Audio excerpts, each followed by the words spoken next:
Hello friends, welcome to toppers world. നമ്മുടെ ഇന്നത്തെ class രണ്ടാം ക്ലാസ്സിലെ കൂട്ടുകാരുടെ ഹാഫ് ഇയർലി എക്സാമിൻ്റെ മോഡൽ ക്വസ്റ്റ്യൻ പേപ്പറാണ് നമ്മളിന്ന് ചെയ്യുന്നത്. നമ്മൾ ഓൾറെഡി സ്റ്റാർട്ട് ചെയ്ത് കഴിഞ്ഞു അല്ലേ, ഇൻ്റഗ്രേഷൻ്റെ ചോദ്യപേപ്പർ. അപ്പോൾ നമ്മൾ ഒന്നാം ദിവസം രണ്ടാം ദിവസത്തെ ചോദ്യപേപ്പർ ഓൾറെഡി അപ്ലോഡ് ചെയ്തിട്ടുണ്ട് കേട്ടോ. നമ്മൾ ഇന്ന് ചെയ്യാൻ പോകുന്നത് നമ്മുടെ ഉദ്ഗ്രഥനം, അതായത് നമ്മുടെ ഇൻ്റഗ്രേഷൻ്റെ മൂന്നാം ദിവസത്തെ ചോദ്യപേപ്പറാണ് നമ്മൾ ചെയ്യാൻ പോകുന്നത്. അപ്പോൾ ആദ്യത്തെ 5 പ്രവർത്തനങ്ങൾ ഒന്നാം ദിവസവും അടുത്ത 5 പ്രവർത്തനങ്ങൾ, അതായത് പ്രവർത്തനം 10 വരെ രണ്ടാം ദിവസത്തിലും ആയിരിക്കും എക്സാമിന് ഉണ്ടാവുക. 11ാമത്തെ പ്രവർത്തനം തൊട്ടിട്ടാണ് മൂന്നാം ദിവസം എക്സാമിന് ഉണ്ടാവുക. അപ്പോൾ അറിയാലോ നിങ്ങൾക്ക്, അതെല്ലാം നിങ്ങൾക്ക് അറിയുന്ന കാര്യമായിരിക്കും. എന്താണ്, അപ്പോൾ നമ്മൾ ഇന്ന് ചെയ്യാൻ പോകുന്ന പ്രവർത്തനം 11 തൊട്ടാണ് കേട്ടോ. നമ്മൾ ആദ്യത്തെ 2 ദിവസത്തെ ചോദ്യപേപ്പർ ഓൾറെഡി അപ്ലോഡ് ചെയ്തിട്ടുണ്ട്. പ്ലേലിസ്റ്റ് ഓപ്പൺ ചെയ്ത് നോക്കിയാൽ നിങ്ങൾക്ക് കാണാൻ സാധിക്കും. നമുക്ക് പ്രവർത്തനം 11 നോക്കാം. അപ്പോൾ മാത്സ്, അതായത് കണക്കിൽ നിന്നാണ് നമുക്ക് ഫസ്റ്റ് ചോദ്യം വന്നിരിക്കുന്നത് അല്ലേ. കളിപ്പാട്ടം വാങ്ങാന്നുള്ള ചോദ്യമാണ്. അപ്പോൾ നമ്മൾ ചോദ്യത്തിലോട്ട് പോകുന്ന മുമ്പ് നമ്മൾ എന്നും പറയുന്ന കാര്യമാണ്, നമ്മുടെ ചാനൽ സബ്സ്ക്രൈബ് ചെയ്യാത്ത കൂട്ടുകാരാണെങ്കിൽ ഒന്ന് സബ്സ്ക്രൈബ് ചെയ്ത് വിടുക. അതോടൊപ്പം ക്ലാസ് മുഴുവനായി കണ്ടതിന് ശേഷം നിങ്ങൾക്ക് മനസ്സിലായി, നിങ്ങൾക്ക് ഇഷ്ടമായി, ക്ലാസ് ഇഷ്ടമായി, നിങ്ങൾക്ക് ക്ലാസ് മനസ്സിലാവുന്നുണ്ടെങ്കിൽ ലൈക്ക് ചെയ്യുക, നിങ്ങളുടെ കൂട്ടുകാർക്കൂടെ ഒന്ന് ഷെയർ ചെയ്ത് കൊടുക്കുക. അതുപോലെ തന്നെ നിങ്ങളുടെ അഭിപ്രായങ്ങൾ, ക്ലാസ്സിനെ കുറിച്ചുള്ള അഭിപ്രായങ്ങൾ, അല്ലെങ്കിൽ നിങ്ങൾക്ക് നെക്സ്റ്റ് ഏത് ക്ലാസ് വേണമെന്നുള്ള കാര്യങ്ങൾ നിങ്ങൾക്ക് കമൻറ്റ് ചെയ്യുക കേട്ടോ. ഓക്കെ, അപ്പോൾ നമുക്ക് ക്ലാസ്സിലോട്ട് പോകാം. പ്രവർത്തനം 11 കളിപ്പാട്ടം വാങ്ങാം. അഭിനന്ദിന്റെ കയ്യിൽ ഒരു 50 രൂപ നോട്ടും 3 10 രൂപ നോട്ടുകളും 6 1 രൂപ നാണയങ്ങളും ഉണ്ട്. അഭിനന്ദിന്റെ കയ്യിൽ ആകെ എത്ര രൂപയുണ്ട്? ഇവിടെ എന്താ ചെയ്യുക, ആദ്യം എത്ര രൂപയാണ് അഭിനന്ദിന്റെ കയ്യിൽ ഉള്ളത് നിങ്ങൾ കണ്ടെത്തണം കേട്ടോ. എന്നാലേ ബാക്കി നമുക്ക് എഴുതാൻ പറ്റുള്ളൂ. 50 രൂപയുടെ ഒരു നോട്ടും 10 രൂപയുടെ 3 നോട്ടും 6 1 രൂപ നാണയങ്ങളുമാണ് ഉള്ളത്. അപ്പോൾ 50 രൂപയുടെ ഒരു നോട്ട് പ്ലസ് കൂട്ടണം 10 രൂപയുടെ എത്ര നോട്ടാ, 3 നോട്ട്. അപ്പോൾ 10 രൂപയുടെ 3 നോട്ട് പറഞ്ഞാൽ എത്ര രൂപയാണ്? 30 രൂപ അല്ലെ, 30 രൂപ പ്ലസ് 6 1 രൂപ. 6 1 രൂപ പറഞ്ഞാൽ എത്രയാ? 6 രൂപ, 6 രൂപ. അപ്പോൾ 50 + 30 + 6, അതായത് 50 കൂട്ടണം 30 കൂട്ടണം 6 എത്ര രൂപയാണ്? 86, 86 രൂപ അല്ലേ. കൂട്ടി നോക്കുക കേട്ടോ, 86 രൂപ കിട്ടും. അപ്പോൾ മൊത്തം അഭിനന്ദിന്റെ കയ്യിൽ എത്ര രൂപയുണ്ട്? 86 അഥവാ 86 രൂപയുണ്ട്. ഇനി കടയിലെ വിലവിവര പട്ടികയാണ് കേട്ടോ. പാവയ്ക്ക് 32 രൂപ, വിമ്മാന് 38, പന്ത് 48, ടോയ് കാർ 46, ചെണ്ട 54, ടോയ് മൊബൈൽ 41. കയ്യിലുള്ള തുക പൂർണ്ണമായും ഉപയോഗിച്ച് ഏതൊക്കെ ഇനങ്ങൾ വാങ്ങാം? അതായത് 2 സാധനം വാങ്ങുകയാണ്, മുഴുവൻ തുക ഉപയോഗിക്കണം. അത് 86 രൂപ ആയിരിക്കണം. ടോട്ടൽ വരുമ്പോൾ 86 രൂപ ആകണം. ടോട്ടൽ മുഴുവനായിട്ട് എത്ര രൂപയുണ്ട് അത് മുഴുവൻ ഉപയോഗിച്ചുകൊണ്ട് എന്തൊക്കെ സാധനങ്ങൾ വാങ്ങാം. അപ്പോൾ രണ്ട് ഐറ്റംസ് ആണ് നമുക്ക് വാങ്ങാൻ പറ്റുള്ളൂ. അപ്പോൾ ആദ്യം നമുക്ക് എന്തൊക്കെ എഴുതാം? പാവയും ചെണ്ടയും അല്ലേ.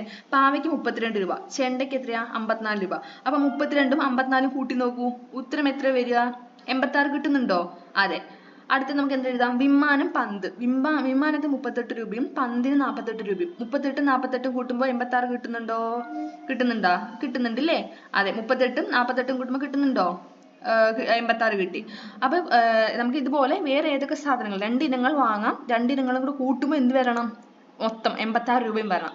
അതാണ് നമ്മുടെ ഒന്നാമത്തെ ചോദ്യം. ഓക്കെ, അടുത്തത് അഭിനന്ദിന്റെ കൂട്ടുകാരി ഒരു ടോയ് മൊബൈൽ വാങ്ങി. അവൾ 50 രൂപ നോട്ട് കൊടുത്തു. എത്ര രൂപ ബാക്കി കിട്ടും? ആദ്യം ടോയ് മൊബൈലിന് എത്ര രൂപ നോക്കാം. ടോയ് മൊബൈലിന് 41 രൂപയാണ്. അവൾ മൊത്തം കടക്കാരന് 50 രൂപ കൊടുത്തു. ബാക്കി എത്ര കിട്ടും? അപ്പൊ ബാക്കി കണ്ടെത്താൻ നമ്മൾ കൂട്ടുകയാണോ കുറയ്ക്കുകയാണോ ചെയ്യേണ്ടത്? അതായത് പ്ലസ് ചെയ്യണോ മൈനസ് ചെയ്യണോ ചെയ്യേണ്ടത്? കുറയ്ക്കുകയാണ് ചെയ്യേണ്ടത് അല്ലേ. അതായത് 50ൽ നിന്ന് 41 കുറയ്ക്കുക. 50 - 41, 50 കുറയ്ക്കണം 41, എത്ര രൂപയാണ്? 9 രൂപ അല്ലേ. 9 രൂപ. മനസ്സിലായല്ലോ നിങ്ങൾക്ക്. അടുത്തത് പട്ടികയിലെ വില കൂടിയ കളിപ്പാട്ടം ഏത്? ഈ പട്ടിക നോക്കുക കേട്ടോ. ഈ പട്ടികയിലെ ഏറ്റവും വലിയ സംഖ്യ ഏതാ? 54, 54 രൂപ അല്ലേ. എന്തിനാണ്? ചെണ്ടയ്ക്ക്. അപ്പൊ ഏറ്റവും വില കൂടിയ ഇനം ഏതാണ്? ചെണ്ട. അപ്പൊ ഒന്നാമത്തെ പ്രവർത്തനം എല്ലാവർക്കും മനസ്സിലായല്ലോ. അടുത്ത പ്രവർത്തനം നമുക്ക് നോക്കാം. ഇവിടെ 50 41 എങ്ങനെ കുറയ്ക്കാന്ന് കാണിച്ചിട്ടുണ്ട്. 50 41 ഇങ്ങനെ എഴുതി കുറയ്ക്കാം, അല്ലെങ്കിൽ ഇങ്ങനെ എഴുതി കുറയ്ക്കുകയാണെങ്കിൽ 0ന് ആദ്യം നമ്മൾ 1 കുറയ്ക്കണം. 0ന് 1 പോവില്ല. 5ന് 1 കടം വാങ്ങും. അപ്പൊ 10, 10ന് 1 കുറച്ചു, 10ന് 1 കുറച്ചാൽ 9, 4ന് 4 കുറച്ച് 0. അപ്പൊ ഉത്തരം 9. അടുത്തത് പ്രവർത്തനം 12 കോഴിയും പൂച്ചയും. കോഴിയമ്മയ്ക്ക് സങ്കടമായി. വികൃതി പൂച്ച തന്റെ മുട്ടകളെല്ലാം പൊട്ടിച്ചു. ഇങ്ങനെ വിട്ടാൽ ശരിയാവില്ല, ഒരു പരിഹാരം കാണണം. മുട്ടയിടുന്ന കൂട്ടുകാരുടെ യോഗം വിളിക്കാൻ കോഴിയമ്മ തീരുമാനിച്ചു. അപ്പൊ ഇവിടെ ആരാ കോഴിയോട് പറഞ്ഞു? കോഴി മുട്ടയിടുകയാണ് ചെയ്യല്ലേ. നിങ്ങൾ കണ്ടിട്ടുണ്ടാവല്ലോ കോഴിമുട്ടയൊക്കെ. അപ്പൊ അത് പല്ലി എന്താ പറയണത്? ആ യോഗത്തിന് ഞാനും ഉണ്ട് കൂടെ എന്ന് പറയണത്. കാരണം എന്താ? പല്ലി മുട്ടയിടുന്ന ജീവിയാണ് അല്ലേ.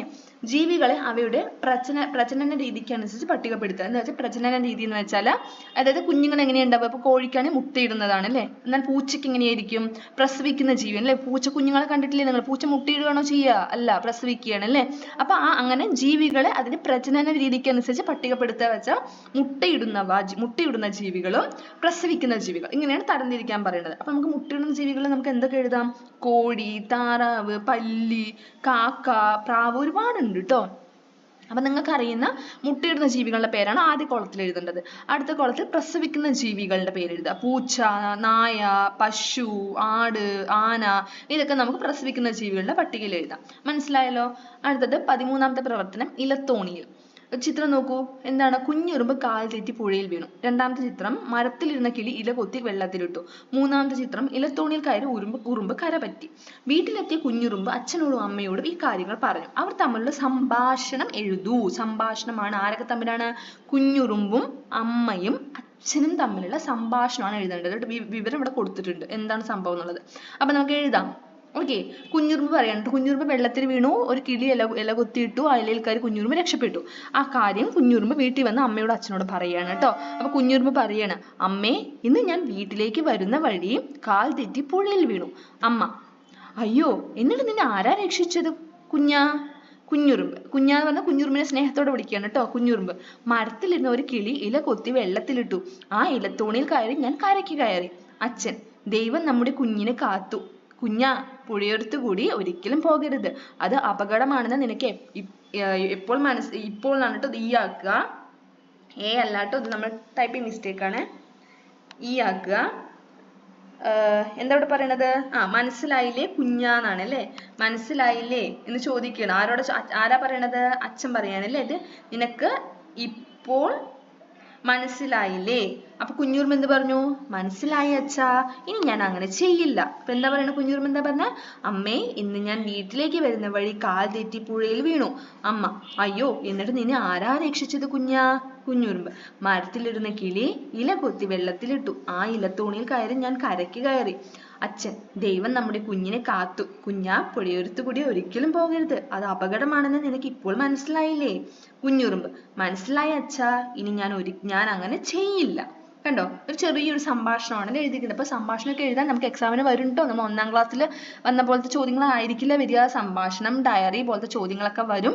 ആവുന്നതും എന്ത് ചെയ്യുക? സ്വയം എഴുതി നോക്കുക. നമ്മൾ ഈ ക്വസ്റ്റ്യൻ പേപ്പർ ചെയ്യുമ്പോൾ നിങ്ങൾ ഉത്തരങ്ങൾ കോപ്പി ചെയ്യാൻ നിൽക്കാതെ സ്വയം എഴുതി നോക്കുക കേട്ടോ. അപ്പോഴേ നമുക്ക് ഇതുപോലത്തെ ചോദ്യങ്ങളൊക്കെ എക്സാമിന് വന്നാൽ എഴുതാൻ സാധിക്കുള്ളൂ.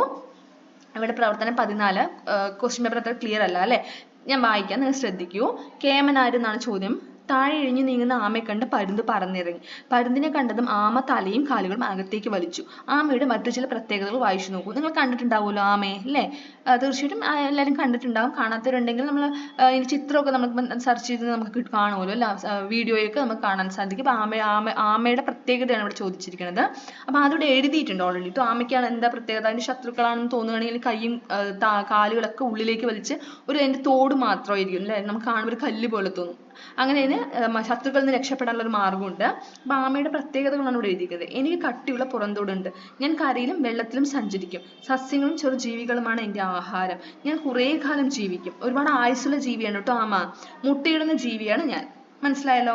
അപ്പൊ ഇതുപോലെ നമ്മൾ എഴുതേണ്ടത് പരുന്തിന്റെ പ്രത്യേകതകളാണ് എഴുതേണ്ടത്. അപ്പൊ നിങ്ങൾക്ക് അറിയുന്ന പ്രത്യേകതകൾ എഴുതിയാൽ മതി. നമ്മൾ ഗൂഗിളൊക്കെ സെർച്ച് ചെയ്തിട്ടോ അല്ലെങ്കിൽ അങ്ങനെ ഇങ്ങനെയൊക്കെ കണ്ടുപിടിച്ച് എഴുതേണ്ട ആവശ്യം. നിങ്ങൾക്ക് അറിയുന്ന പരുന്ത് എന്ന് പറയുമ്പോൾ നിങ്ങൾക്ക് എന്താണോ പെട്ടെന്ന് ഓർമ്മ വരുന്നത്, അല്ലെങ്കിൽ നിങ്ങൾക്ക് അറിയുന്ന കാര്യങ്ങൾ മാത്രം എഴുതിയാൽ മതി. ഓക്കെ. എനിക്ക് നല്ല കാഴ്ചശക്തിയാണ്. ഞാൻ ആകാശത്തിൽ ഉയരെ പറക്കും. എൻ്റെ ആഹാരം ചെറു ജീവികളാണ്. എനിക്ക് ശക്തിയേറിയ കാലുകളും വലിയ ചിറകുകളുമുണ്ട്. ഓക്കെ. അപ്പോൾ നമ്മുടെ ഇൻ്റഗ്രേഷൻ 3ാം ദിവസത്തെ ചോദ്യപേപ്പർ കംപ്ലീറ്റ് ആയിരിക്കുകയാണ്. അപ്പോൾ നമ്മളത് മാക്സിമം എല്ലാ ക്വസ്റ്റ്യൻസും നമ്മൾ ക്വസ്റ്റ്യൻ പേപ്പേഴ്സ് നമ്മൾ നോക്കുന്നുണ്ട്, അപ്ലോഡ് ചെയ്യാൻ ശ്രമിക്കുന്നുണ്ട്.